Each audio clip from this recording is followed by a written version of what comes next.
I'd like to acknowledge the traditional owners of the land on which I am recording this podcast, the Gadigal people of the Eora Nation, and pay my respects to their elders, past, present, and emerging.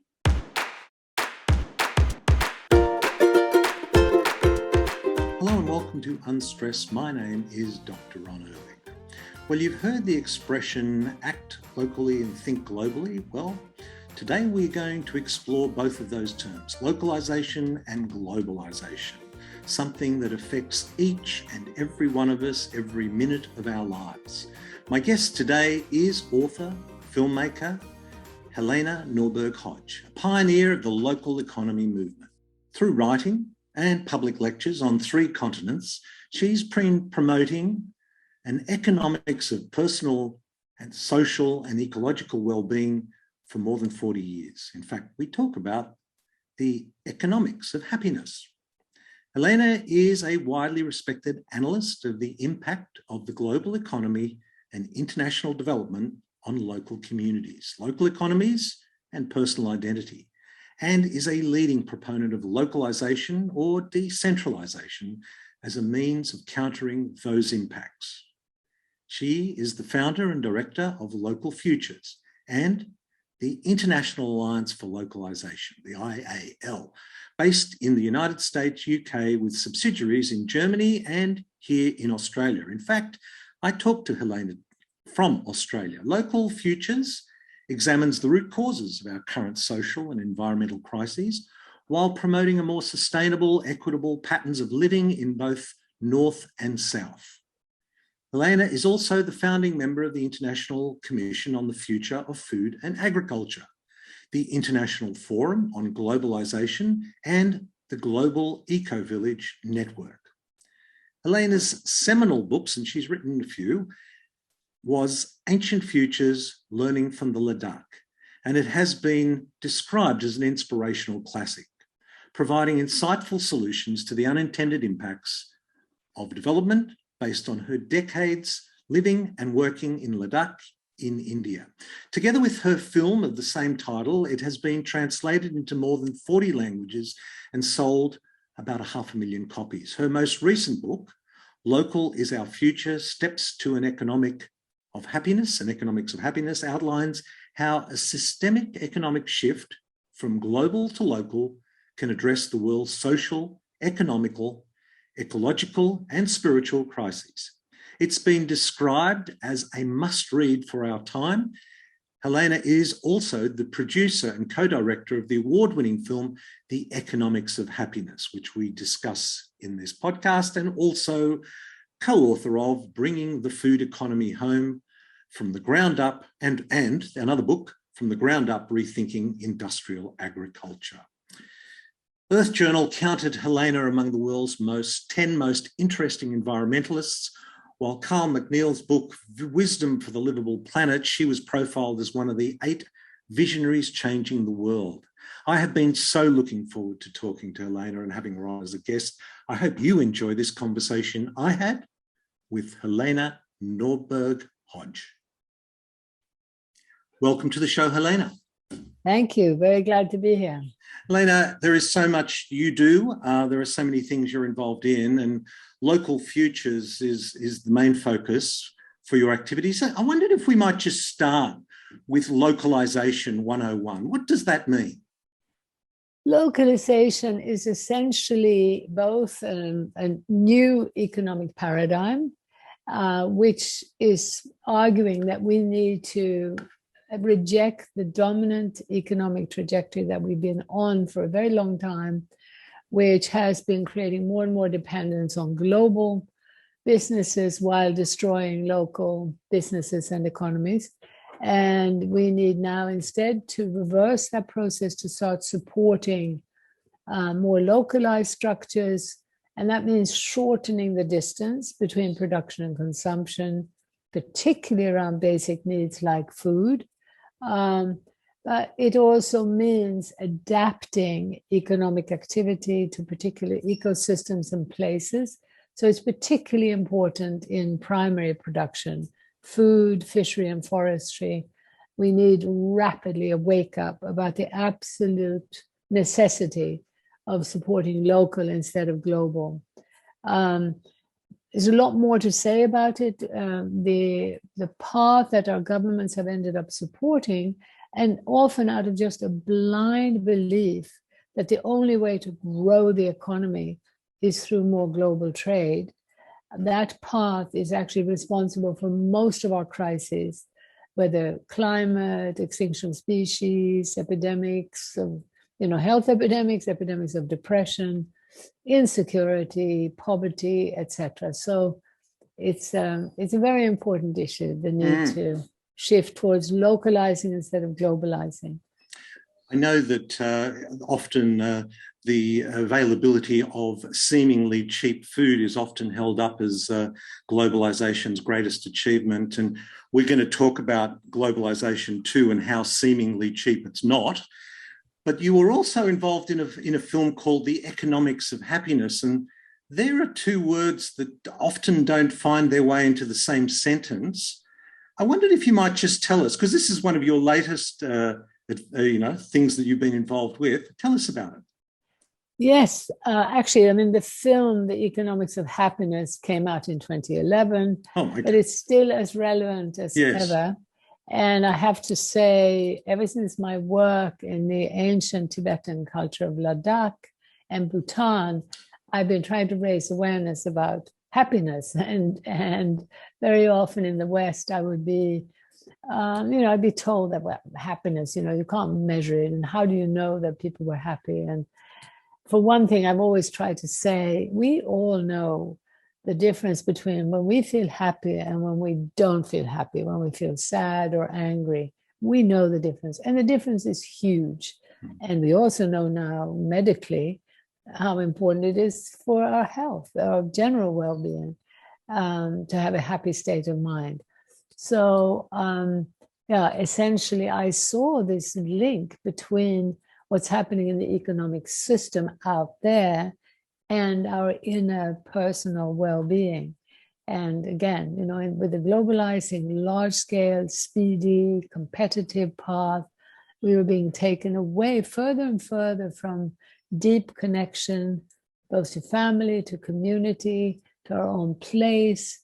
And what was happening was we were being essentially tossed about like sort of little atoms, and because of economic pressures. It's a very different thing to travel because we like to see other places and like to learn about other cultures, but the imposed mobility and speed and competition that the global economy has created is responsible for major health issues and both mental and physical.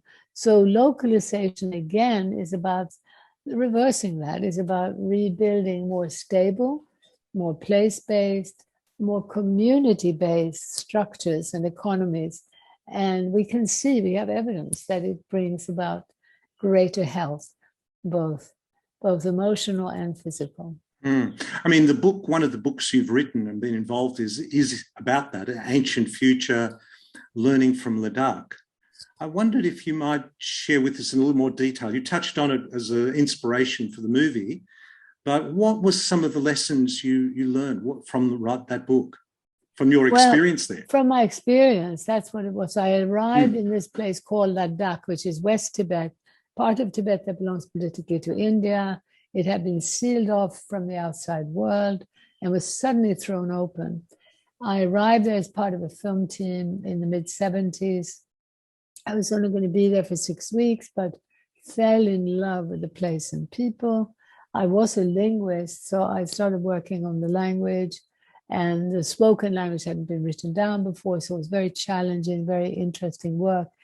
And in the process, I came to know the most sort of chilled out, relaxed, humorous, joyous people I had ever met. And it's quite a big region, about the size of Austria, but with only 100,000 people in what was essentially a desert. But as I went through the region, I was collecting folk stories and doing work. I was going to be doing a PhD on the language at that point. But what I found was everywhere I went, people never ever said, oh, we're so poor, we're so backward, can you help us? They said, oh, why don't you stay in the winter? The winters are wonderful because we don't have any work in the winter. Have you tasted all our different kinds of food? And, actually, by our measures, the foods were fairly limited. But basically, people were deeply satisfied with their lives and had deep personal self-esteem.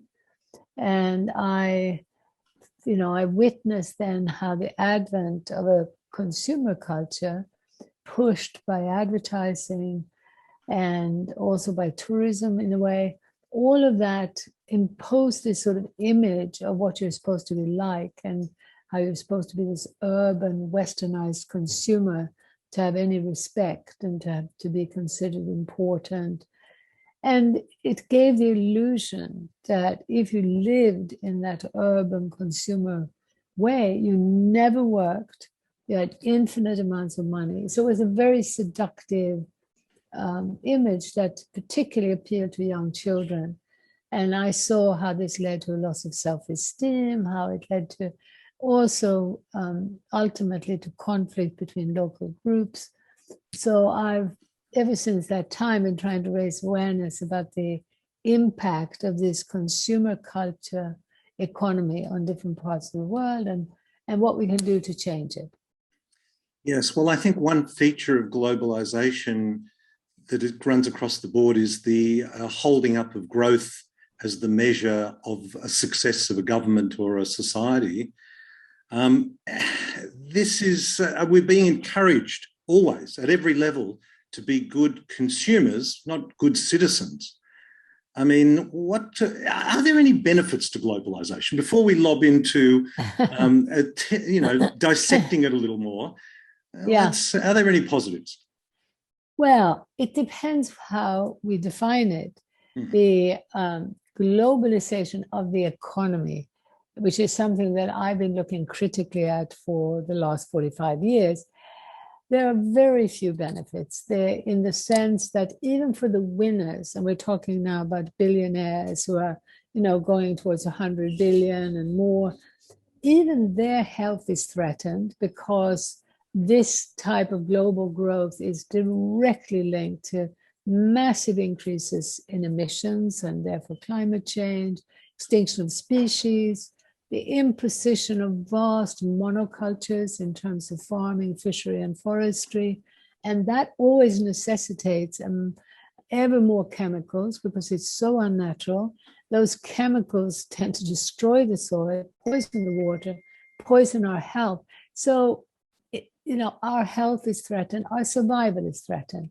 So the idea that globalization is about us being able to travel, to experience other cultures, to learn about other traditions, or to even import other foods from the other side of the world, that idea is quite a nice idea. And there's no reason why that has to be eliminated. There's no reason why people shouldn't be able to travel, why they shouldn't be able to get to know other ways, or even why they shouldn't import food or whatever from other parts of the world. What's happened is that this process of globalization has meant that our governments have been subsidizing and deregulating global business while they tax and regulate local, regional, and national business. So that's created a completely imbalanced playing field. And it explains why in every country that I know of, the gap between rich and poor is growing in such an astronomical way. It's also linked to massive job insecurity and identity insecurity because we are all unique individual human beings, and we're all being subjected now to ideas that tell us that we're never good enough, that we've got to be the perfect beauty and the infinite wealth and the power of the people that are portrayed in the media as some kind of heroes. The idea that we should perhaps instead be looking at the wonderful joy of having more connections to, especially between older and younger people, part of this system doesn't just romanticize consumerism, it romanticizes the idea of perfection, which includes perpetual youth. So aging becomes a great drama for most people. Well, what have we done to human well-being when we make people fear, growing old? That never happened in more traditional cultures. So there's a lot that we need to rethink. And also in terms of importing foods from other side of the world, there's no reason why we shouldn't do that. But if we allow heavy subsidies for global trade to destroy local economies, then food from the other side of the world becomes cheaper than local food. And then again, what happens is global businesses become richer and richer, and millions, hundreds of millions of farmers and smaller businesses go under. It's not really in our interest. But if we import and we pay the genuine price of the transport and the packaging and everything, then of course those products will be more expensive than local products. But right now around the world, the opposite is true. Mm. I know it's kind of the globalization seems to historically, well, no, before I get on to that seemingly cheap food that we are often held up as the benefit, when we factor in health and environmental costs, it's actually rather expensive, isn't it? Well, that is something that I think many people are aware of, but I don't think they're aware of the fact that our governments are literally actively supporting this process, whereby the local becomes more expensive than the global, whereby the highly processed and often unhealthy food becomes cheaper than fresh, organic, local food. Now, actually, with organic food, we're talking about not using lots of chemicals which have been produced in factories, which were, connected to the fossil fuel industry. We're actually talking about fewer processes. So those things would naturally be cheaper. Local, fresh, organic food in a natural, healthy, non-manipulated economy would be cheaper. I believe that if most people understood that, they would vote across left and right for changing government policy to make fresh, healthy food reasonable for everybody.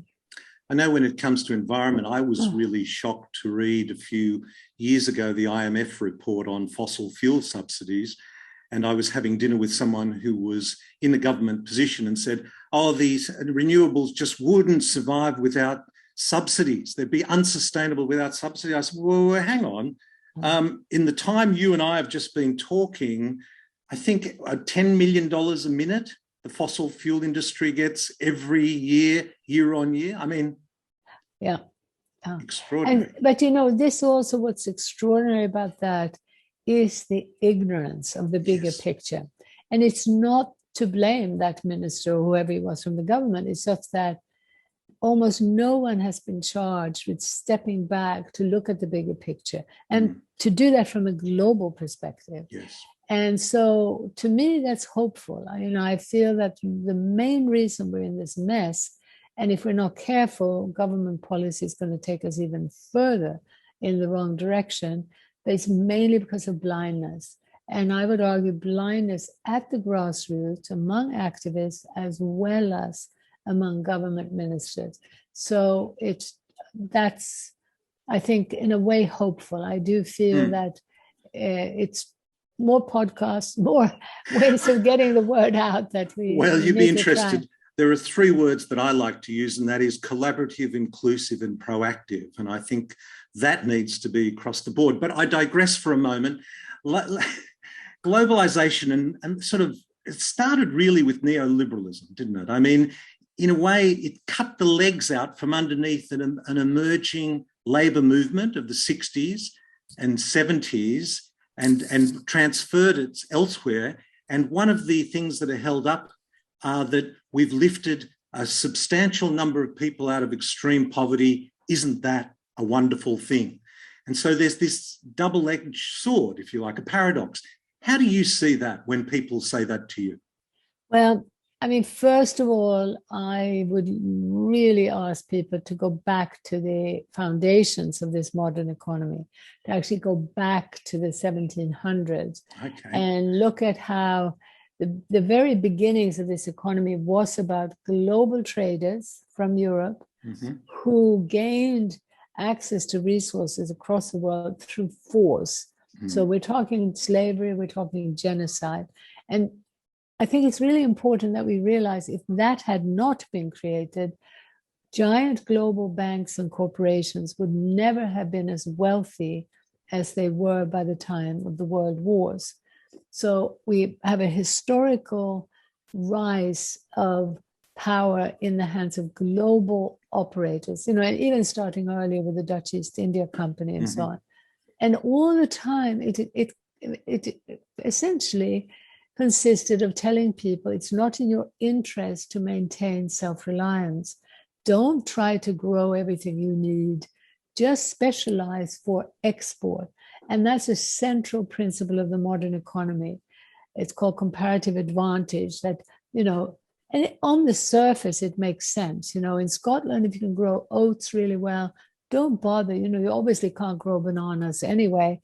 So just focus on oats and then export. Well, up to a certain point, this makes sense. But like I say, if it hadn't been for slavery and genocide, we wouldn't have a system where global traders were so powerful, so that after the Second World War, when oil landed on, the doorsteps of these countries, not cheaply, connected to the wars, but this oil was then used to massively ramp up what had started happening with this sort of slavery and colonialism, where huge landowners would have, maybe thousands of people just standing in a cotton field all day. Now you had oil, and then it looked like progress to say, oh yeah, let's replace those people with machinery. But in the process, even more people were driven off the land, even more massive urbanization took place, and more investments, fossil fuel-based investment in building up the high-rise modern architecture, again, fossil fuels, cement, steel, and so on, very energy intensive. And, I came back from this ancient culture of Ladakh. I had also worked in Bhutan over several years. And as I went back to the West, I came to realize that in my native country of Sweden, after the Second World War, the same basic process had taken place. More and more small farms, more and more small towns, smaller cities destroyed in favor of centralizing and urbanizing the population. So by the mid-70s, more than half of all the dwellings in Stockholm were inhabited by one person living alone, because part of this process was also to create a structure where we didn't need each other, because we were dependent on big, distant institutions. And you had a relatively benign government in Sweden that were looking after people quite well. But there was this huge unhappiness, quite a lot of alcoholism. People were lonely, separated from each other, separated from nature, and the anonymity was already an issue. Now, after the Second World War, at the same time, these political processes started taking place where a lot of idealistic people thought that if we can integrate all the economies of the world into one global system, we won't have another world war. And we need to do this integration also to avoid another depression. But you see, what was also happening then is that corporations were being charged with figuring out how to get people to consume more and more of these mass-produced, fossil fuel-produced products. They were actively creating consumerism and pushing it. And then, so we had actually, it's not just the neoliberal economy, it's the liberal economy that, if you like, was wrong from the outset, because it was never ecological. It never looked at the cost of telling people to produce monocultures instead of working with the diversity of the land. And yes, of course, some specialization is fine, and especially if that takes place between genuine partners and players. It's not an exploitative system with giant monopolies that then just dump farmers and use labor, in a very exploitative way. So there's nothing inherently wrong with specialization or with trade up to a certain degree, but it becomes very wrong when it starts literally ignoring the rules of nature. And one of them is diversity. And another one is that it can only take so much pollution without starting to scream back at us, like, now with climate change. But the extinction of species is just as important and a consequence of this economy that has been out of sight. The mechanisms have been out of sight. People haven't been addressing them. They've been looking at symptoms. And in a narrow way, a lot of blame, blaming the rich, blaming the right, blaming the left. But actually, the systemic path has been pursued for a long time. But it did take off into this sort of, just also to say, after the Second World War, what was set up was not only the World Bank and the IMF, but this process of trade treaties called the GATT, the General Agreement on Tariffs and Trade. And many people who were critical of the World Bank and the IMF didn't pay attention to these trade treaties because people generally thought trade is a good idea. They didn't really understand that it's not so much about trade between countries as it is the relationship between big business and government. So the neoliberal side of it is then a build-up, because after the war, around the world, there was an attempt to protect people from the ravages of this system and to protect the environment. So we had the beginnings of the environmental movement, already by the 60s. And we had before that even people insisting that government protect them from these giant monopolies. But that was then with the help of big business, big banking, not a few individuals in some dark rooms, but huge structures that were already operating like nation states. Again, very specialized and very blindly, looking at their own growth as part of this. So they managed to increasingly pervert and persuade into this neoliberal project, so that about 40 years after the Second World War, by the mid-80s, there was this takeoff with a big propaganda machine called globalization. That was economic globalization. And what they were saying is to people in Australia, America, and Europe, don't complain if we move our factories to India or China or Africa. You're just being selfish. We are going to be lifting these people out of poverty. And that was all rubbish. Instead, they lifted them out of relatively secure rural livelihoods to become slave-like labor in huge factories. Yes, those trade. So long. No. And there's so much there that as you're speaking, there are things I'd want to ask. But trade agreements are another thing that is often held up, similar to growth. GDP as a measure, trade agreements, how successful we are. Not everything they're cracked up to be, are they? No, but I think it's so important that we realize that just like the average punter in the street doesn't know that is true of the average government minister as well. So again, that sort of gives me hope that if we can just try to get out a bigger picture, more people will say, wait a minute. My big hope is at the very least that there'll be enough voices who call for a pause, push the pause button. Let's examine this. There's a lot of criticism. There are reasons why we have to look at the fact that we are importing and exporting the same product. The UK is exporting 20 tons of bottled water to Australia, and Australia exporting 20 tons of bottled water to UK. But not just that, it's going on a massive scale. And fish flown to China from Europe, from America, from Australia to be processed, flown back again. How can we allow that while we talk about climate change? It's just insane. So we're calling it insane trade. And I think if most people would hear about that, they would be interested in understanding it better. And I believe most sane, intelligent people would say, yeah, let's push the pause button and let's really examine this and see how we can move forward in a better way. It's interesting, though, to think how that will change, considering so much power is being more and more centralized, and the narrative, what we actually are hearing in our news services, on our devices, is very much being controlled by a very small proportion of the global population who are actually standing to benefit from controlling that narrative. How do we change that? Well, I think the first question is, the first issue is to recognize the problem. And that, again, it has not been stated clearly enough. And I don't think it's been clear enough to most of the large number of people who are devoting time because they don't like this gap between rich and poor, because they're concerned about the environment, they're concerned about ill health.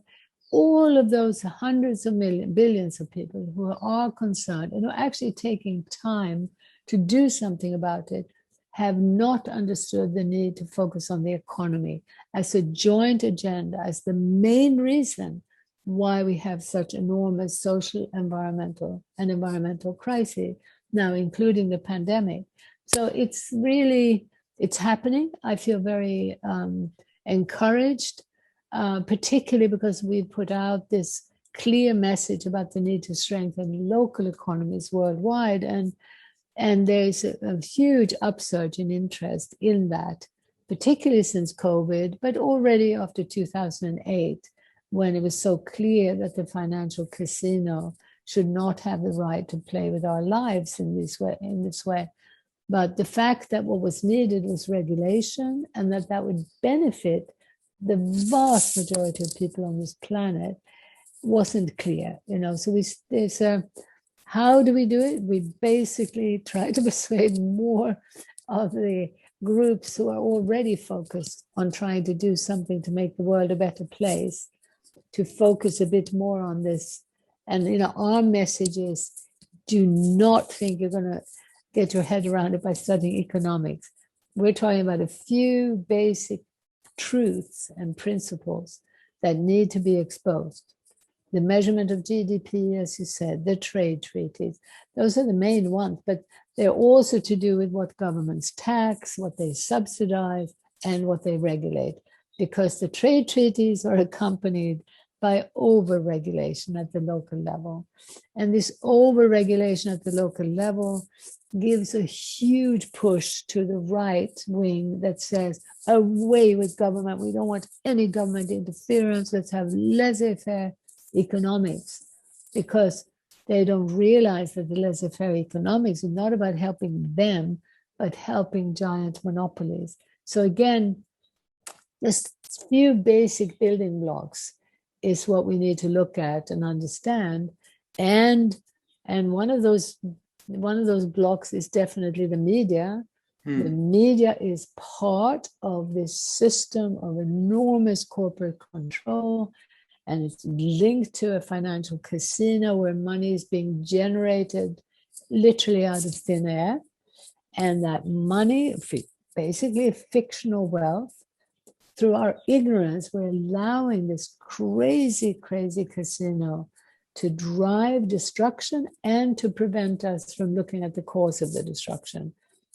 On the internet, in every form of media, in science, in technology, in universities, big money is shaping the story. So we are hoping that more and more of the small will put out the big picture as quickly as possible. And we're constantly hoping that it will trickle upwards. And it is to some extent. Yeah. I mean, I think this pandemic offers us many challenges, obviously, but also many opportunities to reflect. What lessons do you think we could learn, or we are learning, from this pandemic?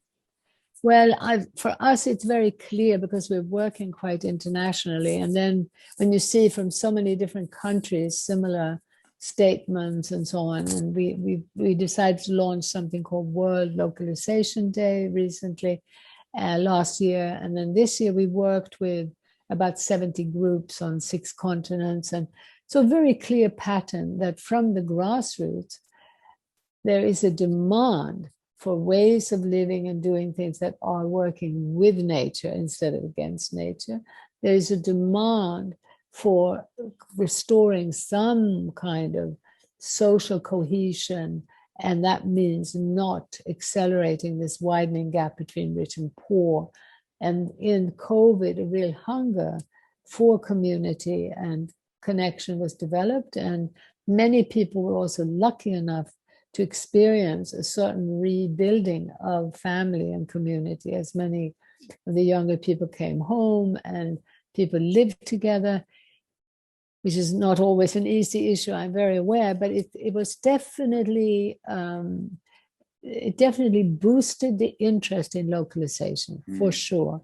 However, at the same time, the retreat into isolation, the dependence on the screen is strengthening what is now the most dangerous aspect of the global economy, which is the marriage of big tech, big money, and the war machine. And so out of this, within the war machine, there are published reports from the military about how they want to fuse technology and humans. And they really see this as the way forward. And now we're seeing more and more propaganda for robots. We're seeing regularly, even activists saying things like, well, human beings are just greedy and selfish and, you know, just made a mess of everything. Let's hope the robots will do a better job. Now, they are reiterating a message that's being put out there by big business, that all of this mess is caused by us, that it's just human beings.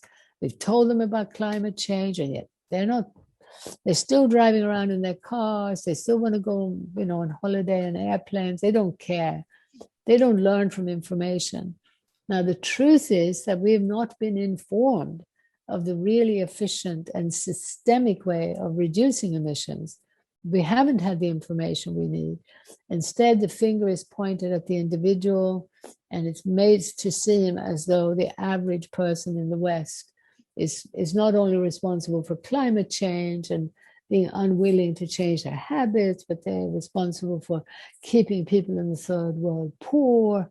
You know, so it's very sad that without the big picture, without a look at what's actually going on, there's all this self-blame and more than anything, blaming human nature rather than blaming a system, which, yes, many people have contributed to supporting, but they didn't create it. It's a creation, as I said, it started 500 years ago from elites who forced changes that led to this ability to amass wealth at the global level.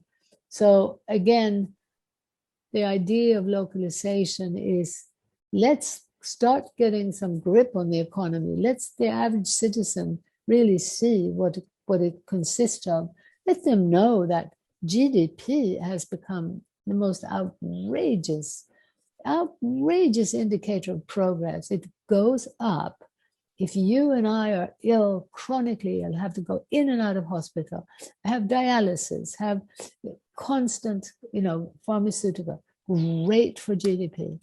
If we pollute the waters, we have to buy our water and drink water. Yay for GDP. Now, that could never happen at the local level. If people actually saw this is how we're measuring progress, it would never happen.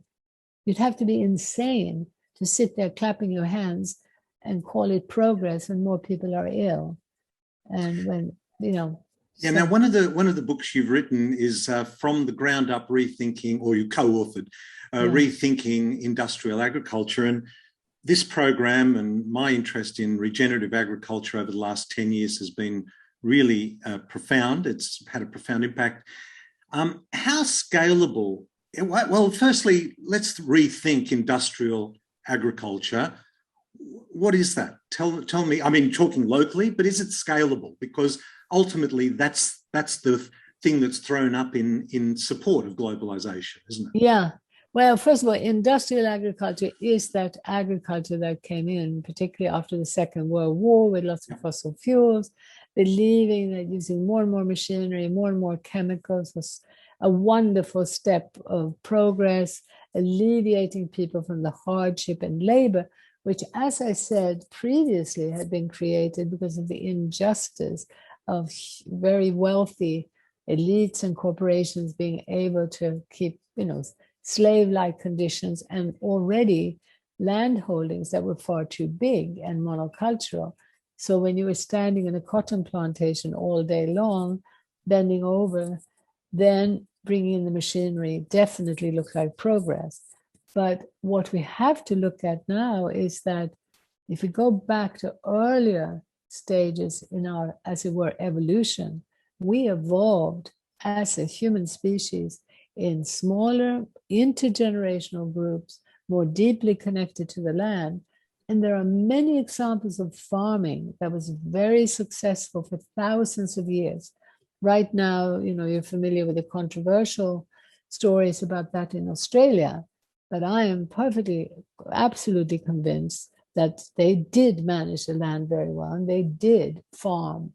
And again, from what I've experienced myself personally in more traditional cultures, including in Myanmar and Mongolia and lots of places, it's clear that when people had a closer relationship with the land on which they depended, generally they managed that much, much better than distant elites or corporations that, again, were imposing monoculture. So industrial agriculture is this factory way of farming. We know now what it means for animals. It's completely unnatural, the most cruel, toxic, imaginable. But with trees, with tomatoes, with avocados, it is equally wrong. It's torturous, it destroys the soil, it's created great dust bowls. Now what we're up against is that just as with this neoliberalism and neo-globalization, the money and the power to disseminate ideas is so humongous that we have to be so careful that we sift out ideas now so that we don't support a shift in agriculture towards even more of this madness of importing and exporting the same product, bigger and bigger monocultures. And right now, the UN will be having a food summit in September. And we in Local Futures are part of networks of groups, many of which, in their collective represent hundreds of millions of farmers and people around the world who have studied agriculture from a global point of view. And they are boycotting the summit because it sounds great, because there's so much language about diversity and it's bringing in lots of voices, but actually it's supporting an escalation, exacerbation of this system, among other things, promoting robots, and with the argument that people don't want to farm, but they like to be on the screen. So we give them a little screen and then they can control their robots. The robots will be so good at spraying more efficiently and effectively, and they'll be linked to drones, linked to satellites to monitor carbon. And there's a lot of imposition on farmers from the climate lobby, which is mainly a corporate lobby. And reducing everything to carbon is a huge problem. It was brought in by big business as a way of creating a tradable commodity, carbon. And it's so from the grassroots. I also want to mention about 6 years ago, there was a big study called IASTAD, the International Assessment of Agricultural Science and Technology for Development. And it was actually commissioned by the World Bank and the UN and several governments. So there was something like 53 countries involved, and involving scientists and, as they worked in the Global South, also farmers, for 3 years studying this assessment of science and technology for agriculture. When the results came out, the study was squashed because it said very clearly we cannot continue in the direction we're going now. We'll be living on a planet that will be uninhabitable. So there was a clear mandate that we need a major change, but it was squashed. And it was particularly the Anglo countries, as usual, that support this corporate path, that refused to ratify the report. But from the grassroots, there are also countless reports about how small farms actually grow the majority of food on this planet, that the big are less productive. You can take any 2 bits of land and you put monoculture on one, diversity on the other, you would always be able to produce much more with diversity. And the ideal way to do that is with more people. In other words, it's job rich. On a crowded planet, there's no justification now to take another huge leap towards using more energy and technology to replace people. But that's another fundament in our economy, is continued support, subsidies, even including R&D and so on, that supports replacing people with technology. And right now, we should be doing the opposite. And a lot of these technologies that seem so clean, are actually dependent on mining, which is becoming more and more disastrous. So we really need to be looking at how can we, again, push the pause button and look at the truth of what's happening and where technology makes sense, where it doesn't, but a blind rush into 5G, faster and faster, more and more competitive, fusing humans and technology. I mean, I thought it was so interesting to hear that Elon Musk has posed a $100 million prize for anybody who can come up with an idea for sequestering carbon, to technological. And my response to that was, we should really get all the year 7 biology students in high school to make a submission, because in first year biology, we learn about photosynthesis. And I think that still is a very good way of sequestering carbon. It's not particularly technological, but it's very effective. It's been going on for millions and billions of years. That's right. No, it's really this techno-fix mentality is at the heart of the problem. And it was also interesting when I heard you talk about Sweden, which is a very social democracy. And whenever you hear anything remotely socialistic or supportive in America, they immediately conflate that with communism. And yet they seem to feel very comfortable with corporate socialism. Yeah, that's right. I mean, although I don't think that people feel that. So what's happened in America, as well as in most countries, is that the visible oppressor is seen to be big government. And this becomes very dangerous. Again, as things are being regulated at the local level, people just see government coming in there and preventing them, whether as small farmers or small businesses, from actually having a good life. So they're not being helped to see that the much bigger problem is the big businesses that are pushing the government. And they're often pushing them to bring in regulations at the local and national level, because they know that destroys their competitors. So it really is it's a system that both left and right would reject if they recognize it. I mean, people on the right don't believe in monopolies, they don't believe in subsidies, so spelling out that the role of the big corporation is the central problem, and doing it in a way that doesn't demonize individuals who work there. I think this is key. Now, there are so many people inside these corporations who really believe they're doing a good thing. They believe we must have genetic engineering to feed the world. They do believe, you were talking earlier about scaling up. You see, this is the problem, is that everybody believes that we've got to scale up to feed the world. Okay. Well, even for anything to work. And you see, the truth is that when it comes to the production from nature, whether in fishery, farming, or forestry, smaller is better, more diversified is better.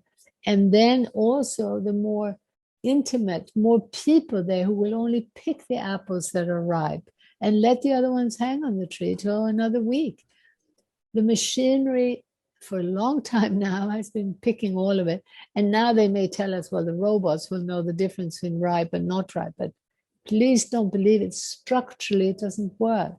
Because even the supermarket shelves, the machinery that washes things, the packaging, They all demand standard sizes.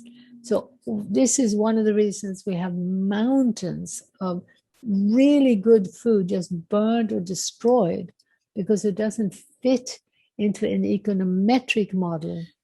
We need to adapt the economy to the needs of nature, and that means adapt to diversity. And that's where smaller, slower, more local becomes essential.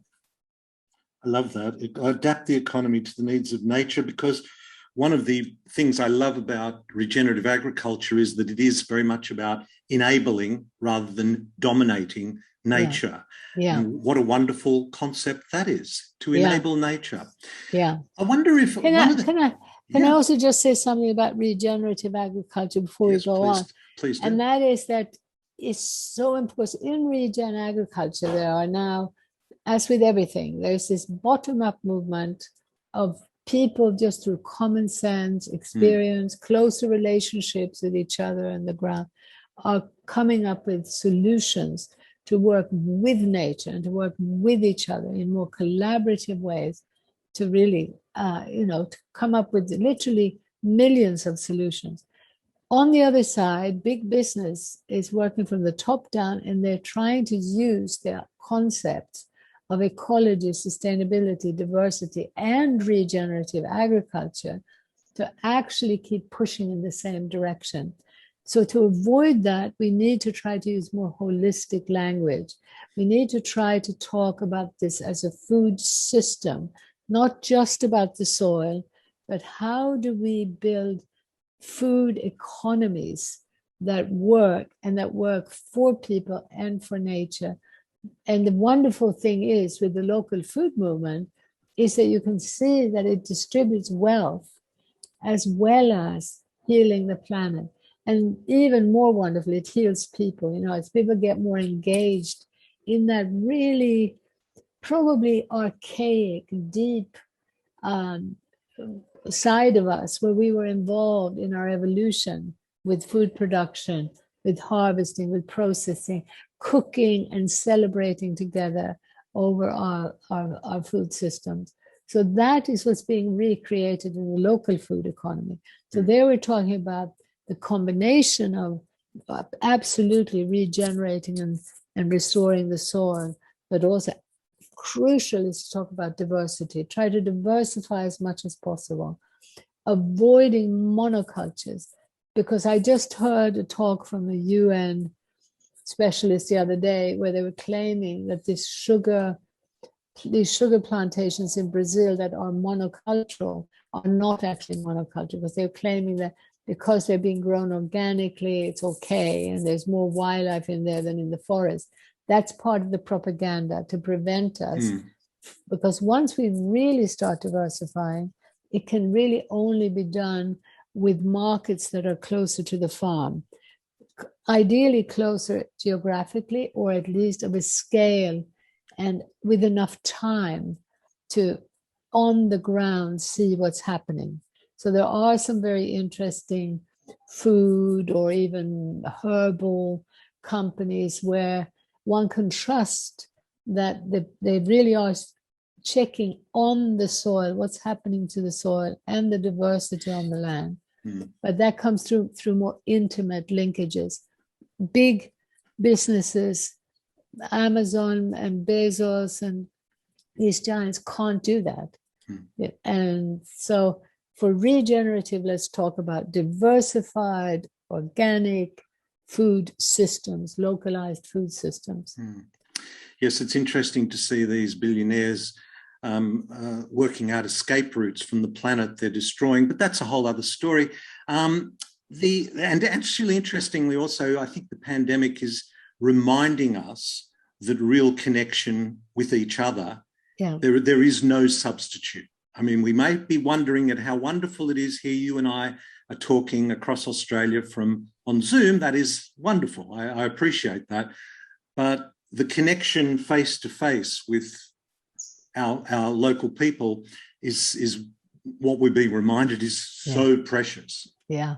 And, it's very interesting because, again, in terms of physical health, they've discovered that when you have the symptoms of stress or other, fatigue and so on, that talking on Zoom can be very tiring, whereas talking face to face can be healing. Yes. It's really interesting, that difference. And I think now a lot of people are feeling that, they're talking about being zoomed out. Absolutely. And I think we definitely need to use this technology now and use that speedy communication to get the bigger picture out. And, it's using speed with a message about the need to slow down. As a society, we need to slow down. But it's not an individual choice, it's a societal choice. And so we need to be looking at the policies and the community possibilities where we come together, not as an individual consumer, but as a member of a community and also as a voice for policy change. Yes. One of the things that we're always bombarded by negative images, and I think that's part of creating the angst that consumerism is the way out of that angst. But I wondered, and I wondered if that negative imaging about doom and gloom makes it always any discussion about the environment puts it in the too hard basket. Perhaps we should be articulating a more positive image that people can say, wow, I want to be in that world. If you had to convey that kind of image in a short period of time, because I know you could go on, what does a wonderful world look like that we should all be aspiring to? Watch our film, The Economics of Happiness. It's a world that has learned from more traditional ways of doing things to prioritize deep connection to others and to nature. It's a world in which we are not running faster and faster because of technological dictates and because top-down structures force us to do so. We're talking here now about creating different ways of organizing ourselves economically. So we're talking about different types of jobs. So we're talking about getting away from everyone being a wage slave because things are so centralized. We're talking about people learning to develop multitude of skills, so they're not so specialized.